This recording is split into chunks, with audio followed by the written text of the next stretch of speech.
لیکن آج نہ تو ہم وقت کی ہمارے وقت کوئی اہمیت نہیں ہے.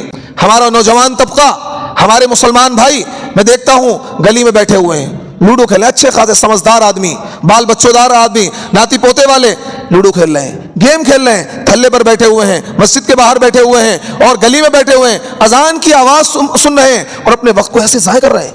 حتیٰ کہ رمضان کی مقدس راتوں میں دیکھتا ہوں لوگوں کو، رمضان کی بابرکت راتوں میں کہ جس کی ایک ایک گھڑی، ایک ایک لمحہ قیمتی ہے، اس رمضان کی مقدس راتوں میں کوئی چڑیا بلہ کھیل رہا ہے، کوئی کرکٹ کھیل رہا ہے، کوئی گیم کھیل رہا ہے، کوئی لوڈو کھیل رہا ہے، وقت کو بتا رہے ہیں، اپنے وقت کو کاٹ رہے ہیں، اپنی موت کو جلدی بلا رہے ہیں کہ آ جاؤ بھائی جلدی آ جاؤ. یہ کیا ہے؟ وقت کو کاٹنا ہے کہ وقت نہیں کٹ رہا ہے اس لیے لوڈو کھیل رہے ہیں. ارے وقت، اس وقت کو غنیمت جانو، اس میں اللہ کا ذکر کرو، تلاوت کرو، قرآن کی تلاوت کرو، نماز کا اہتمام کرو، تہجد کا اہتمام کرو، نوافل کا اہتمام کرو.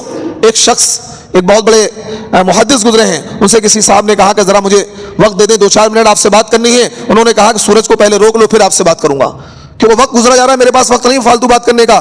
کیونکہ تابعین، سلف صالحین، صحابہ ایک ایک منٹ کو قیمتی سمجھتے تھے، ایک ایک سیکنڈ کو قیمتی سمجھتے تھے، ایک ایک لمحے کو قیمتی سمجھتے تھے اور اس لمحے کا صحیح استعمال کرتے تھے، اس منٹ کا صحیح استعمال کرتے تھے.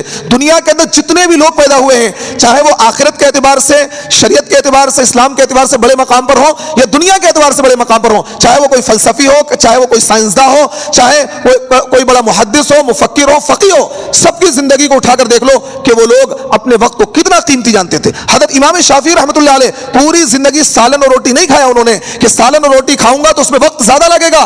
روٹیوں کو سالن میں چور دیتے تھے اور جب وہ بھیگ جاتی تھی فٹافٹ جلدی جلدی کھا لیتے تھے. وہ کہتے 2 وقت مجھے ایسے گزرتے ہیں، میرے دل پر شاک گزرتے ہیں کہ میرا وقت ضائع ہو جاتا ہے. ایک تو جب میں کھانا کھاتا ہوں 2-4-5 منٹ جو اس میں ضائع ہوتے ہیں مجھے لگتا ہے میرا وقت ضائع ہو گیا، اور جب میں ٹوائلٹ جاتا ہوں وہاں 2-4-5 منٹ لگتے ہیں مجھے لگتا ہے میرا وقت ضائع ہو گیا. اتنا زیادہ اپنے وقت کو بچاتے تھے وہ لوگ، اپنے وقت کو قیمتی بناتے تھے کہ ہر وقت کچھ نہ کچھ کرتے رہتے تھے. کبھی دین کی، کبھی وہ علم حاصل کر رہے ہیں، کبھی کتابوں کا مطالعہ کر رہے ہیں، کبھی وہ حدیث پر ریسرچ کر رہے ہیں، کبھی وہ تہجد پڑھ رہے ہیں، کبھی وہ ذکر کر رہے ہیں، کبھی درود شریف کی کثرت کر رہے ہیں.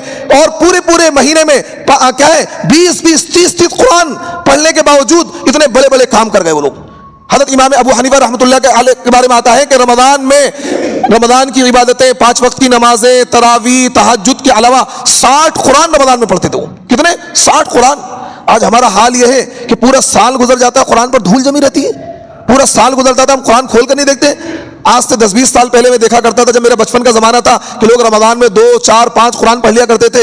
نوجوانوں میں آپس میں ریس لگتی تھی، حرص اور ہوس ہوتی تھی کہ میں تجھ سے زیادہ پڑھوں گا، میں تجھ سے زیادہ پڑھوں گا. لیکن آج وہ چیز بھی ختم ہو گئی. پہلے کہ رمضان آتا تھا کہ رمضان میں خوب کثرت سے تلاوت کرتی تھی ہماری خواتین بھی، ہمارے نوجوان بھی، ہمارے بوڑھے بھی. اب رمضان کا ماحول بھی ختم ہو گیا، رمضان میں بھی موبائلوں پر لگے ہوئے ہیں، گیم میں لگے ہوئے ہیں، کیونکہ اس وقت کی قدر کو ہم نے نہیں پہچانا. اس وقت کی قدر کو اگر ہم پہچانتے تو اپنے وقت کو ہم اس طریقے سے ضائع نہیں کرتے، کیونکہ سب سے بڑی دولت آپ کے پاس ہی وقت ہے.